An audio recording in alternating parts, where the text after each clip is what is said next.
ఇప్పుడు చూద్దాం. ఏపీలోనూ ఇటు యూపీ ట్రీట్మెంట్ ఉండాలి అంటూ కూడా పవన్ చేసిన కొన్ని కమెంట్స్ ఇప్పుడు హాట్ టాపిక్ గా మారింది. రౌడీయిజం అన్నవాడి కాలుకు కాలు కీలుకు కీలు ఎరగదేసి కింద కూర్చోబెట్టాలని ఆయన కమెంట్ చేశారు. అసలు ప్రభుత్వం తలుచుకుంటే మావోయిస్టులే కకలా వికలం అయిపోయారు అంటూ కూడా ఆయన కమెంట్ చేశారు. రౌడీలు ఒక లెక్కన అంటూ ఆయన హితవు పలికిన అంశం మనం చూస్తున్నాం. ఇప్పుడు డిప్యూటీ సీఎం పవన్ కళ్యాణ్ చేసిన ఈ వ్యాఖ్యలు ఎలా తీసుకోవాలి అనేది ఏపీలో హాట్ టాపిక్ గా మారింది. అంటే యూపీ లాంటి పాలన ఏపీలో కూడా అవసరం ఉంది అంటూ ఆయన చెప్పుకొచ్చారా? మరి పోలీసులు అసలు ఏం చేస్తున్నారు, వాళ్ళ వెనక రౌడీలు ఉన్నారని అధికారులు చెబుతున్నారా అనేది కూడా ఇప్పుడు పెద్ద క్వశ్చన్ గా మారింది. అసలు పవన్ కళ్యాణ్ ఏం మాట్లాడారు అనేది ఇప్పుడు ఒకసారి విందాం.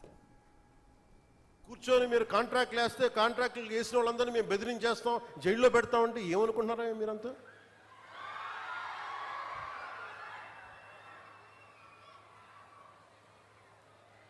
మేమేం మాటలా గుర్తుపెట్టుకోండి. అలా బెదిరించే సమూహం ఎవరైనా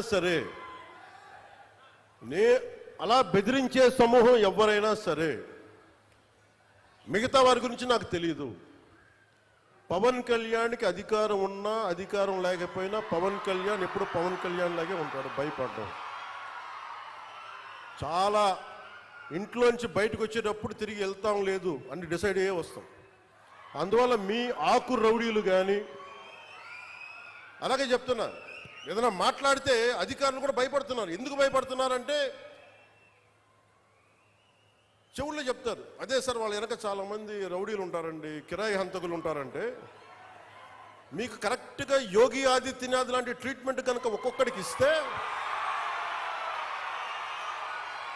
ఒక్కొక్కడికి రౌడీజం అంటే కాలు కాలు కీలు కీలు తీసి మడత పెట్టి కింద కూర్చోపెడితే అప్పుడు కరెక్ట్గా చెప్తా, కరుడు గట్టిపోయిన జీవితకాలం ఒకే మన వాళ్ళతో ఏకీభవించవచ్చు, ఏకీభవించకపోవచ్చు.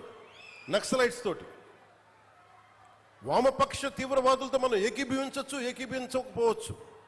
అలాంటి బలమైన ఆర్గనైజేషన్నే కకావికలం అయిపోయిన పరిస్థితుల్లో ఉంటే ప్రభుత్వం తలుచుకుంటే అలాంటిది విన్నారు కదా. ఇవి పవన్ కళ్యాణ్ చేసిన కమెంట్స్.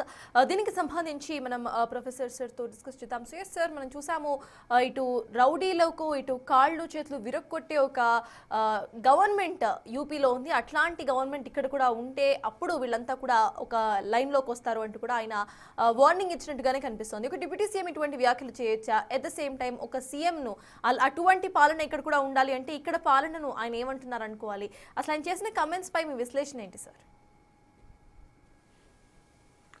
అంటే ఈ కామెంట్లో ఎవరిని ఉద్దేశించి మాట్లాడుతున్నాడో స్పష్టత లేదు. ఏ అంశం ఉద్దేశించి మాట్లాడుతున్నాడో స్పష్టత లేదు. ఏ సంఘటన గురించి చెప్తున్నాడో తెలియదు. ఆ రౌడీలు ఎవరో తెలియదు. ఆ రౌడీల వెనకాలన్న కిరాయి హంతకులు ఎవరో తెలియదు. వాళ్ళకు భయపడుతున్న వాళ్ళు ఎవరో కూడా తెలియదు. అన్ని ప్రశ్నలుగానే మిగిల్చి మాట్లాడారు. కానీ ఒకటి మాత్రం నిజం, చాలా కాలంగా లా అండ్ ఆర్డర్ విషయంలో ఆంధ్రప్రదేశ్ ప్రభుత్వ సామర్థ్యాన్ని పవన్ కళ్యాణ్ ప్రశ్నిస్తూనే ఉన్నాడు.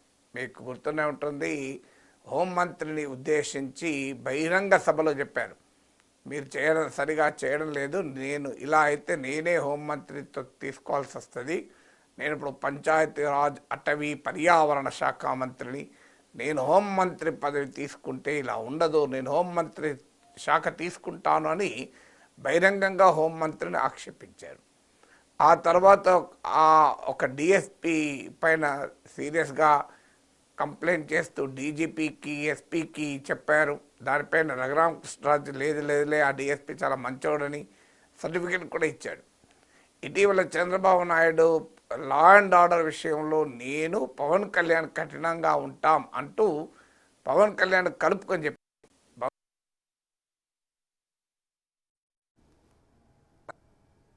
నేను పవన్ కళ్యాణ్ కఠినంగా ఉంటారు అని.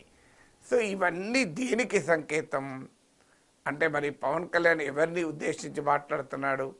హోంమంత్రి పని విధానం పైన పవన్ కళ్యాణ్కు తీవ్రమైన అసంతృప్తి ఏమైనా ఉందా అనే ప్రశ్న ఉత్పన్నమవుతుంది. అలాగే చంద్రబాబు నాయుడుకు ఉన్న పేరు ప్రఖ్యాతులు, మీరు ఆయనకున్న గుర్తింపు వల్ల అడ్మినిస్ట్రేషన్ బలంగా ఉంటుంది, లా అండ్ ఆర్డర్ చక్కబెడతాడు, ఒక పాలనా దక్షత కలిగిన నాయకుడిగా చంద్రబాబు నాయుడుకు పేరు.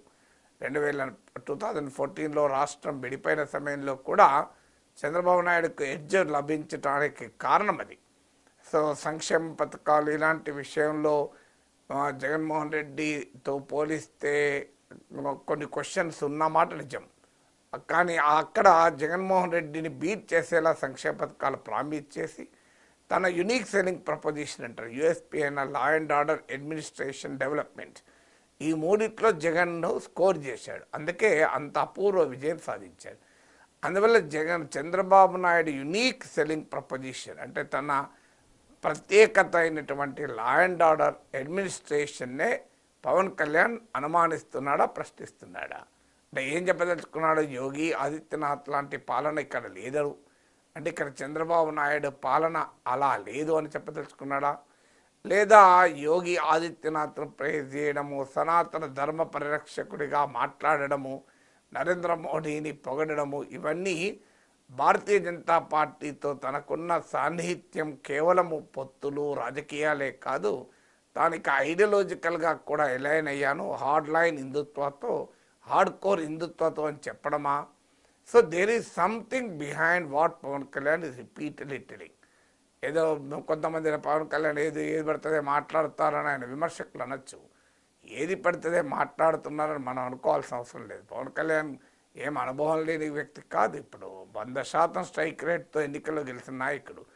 So there is some gap. Pawan Kalyan Chandrababu Naidu పాలన పైన ఆయనకున్న ఎక్స్పెక్టేషన్స్లో ఎక్కడో ఒక చోట గ్యాప్ ఉంది అని అర్థమవుతుంది. అందుకే మీకు ఒకసారి క్యాబినెట్లో కూడా అన్నాడు, క్షేత్రస్థాయిలో మనం అనుకున్న గవర్నెన్స్ క్షేత్రస్థాయిలో ఉండడం లేదని కూడా అన్నాడు. సో గవర్నెన్స్ పై కూడా ప్రశ్నలు లేవనెత్తాడు. సో క్షేత్రస్థాయిలో లేదని. ఈలోగా అసలు ఎమ్మెల్యేలు హద్దులు దాటి ఇష్టారాజ్యంగా వ్యవహరిస్తున్నారంటూ చంద్రబాబు నాయుడు అసంతృప్తి వ్యక్తం చేసి మంత్రులకు బాధ్యత కూడా ఇచ్చాడు. మంత్రులు సరిగా పనిచేయడం లేదు అని కూడా ఈ మధ్య అసంతృప్తి వ్యక్తం చేశారు. కలెక్టర్లు కూడా మీరు సరిగా పనిచేయడం లేదు అంటున్నారు. ఇవన్నీ కలిపితే ఏంటి? ఎమ్మెల్యేల అవినీతి భయంకరమైన స్థాయికి పెరిగింది, ఇష్టారాజ్యంగా ఉన్నారు అన్నది చంద్రబాబు నాయుడే కాదు, ఆంధ్రజ్యోతి కథనాలే కాదు, రాధాకృష్ణ విశ్లేషణలే కాదు, టీడీపీ నేతలు బహిరంగంగా టీవీ ఛానల్ వచ్చి, అది కూడా తమకేమి వ్యతిరేకం కాని టీవీ ఛానల్ వచ్చి కూడా మాట్లాడుతున్నారు. సో అంటే ఏం చెప్పదలుచుకున్నారు? ఎమ్మెల్యేలు అవినీతికి పాల్పడుతున్నారు, వాళ్ళను చంద్రబాబు కట్టడి చేయలేకపోతున్నాడు, మంత్రులు అసమర్థులై ఉన్నారు, మంత్రులు అవినీతిలో కూరుకుపోయారు, సో అలాగే కలెక్టర్లు పనిచేయడం లేదు, అంటే అడ్మినిస్ట్రేషన్ గాడి తప్పుతోంది అని. మరి దీనికి ఇవాళ పవన్ కళ్యాణ్ ఏమంటున్నారు? ఈ రౌడీలు ఎక్కువైపోయారు, అధికారులే భయపడుతున్నారని. రౌడీలకు అధికారులు ఎప్పుడు భయపడతారు? పై అధికారుల మద్దతున్నా భయపడతారు, అన్నిటికీ ముఖ్యంగా రాజకీయ నాయకుల మద్దతున్నా భయపడతారు. ఎందుకంటే పై అధికారుల మద్దతున్నా కూడా రాజకీయ నాయకుల దగ్గరికి వచ్చి చెప్పుకుంటారు. అధికారంలో ఉన్న రాజకీయ నాయకుల అండదండలు రౌడీలకు ఉన్నప్పుడే అధికారులు భయపడతారు. ఇప్పుడు పవన్ కళ్యాణ్ ఏమంటున్నాడు? రౌడీల సంగతి తేల్చండి అంటే చెవుల్లో చెప్తున్నాడు, సార్ వాళ్ళు చంపేస్తారు అది ఇదని. అంత బరితెగించిన మాఫియా రాజ్యం వెళ్తుందంటే రాజకీయ నాయకుల అండదండలు లేకుండా సాధ్యమవుతుందా? అంటే ఒక రకంగా క్రిమినల్ మాఫియా రాజ్యమేలుతుంది అని పవన్ కళ్యాణ్ విమర్శ. మరి this a very serious problem. మరి చంద్రబాబు నాయుడు క్యాబినెట్లో పవన్ కళ్యాణ్ ఈ విషయాలు చెప్పడం లేదా? చెప్పినా చంద్రబాబు నాయుడు పట్టించుకోవడం లేదా? హోంమంత్రి పని విధానం పైన అంత అసంతృప్తిగా పవన్ కళ్యాణ్ ఉన్నాడా? So these are all questions which need more clarity.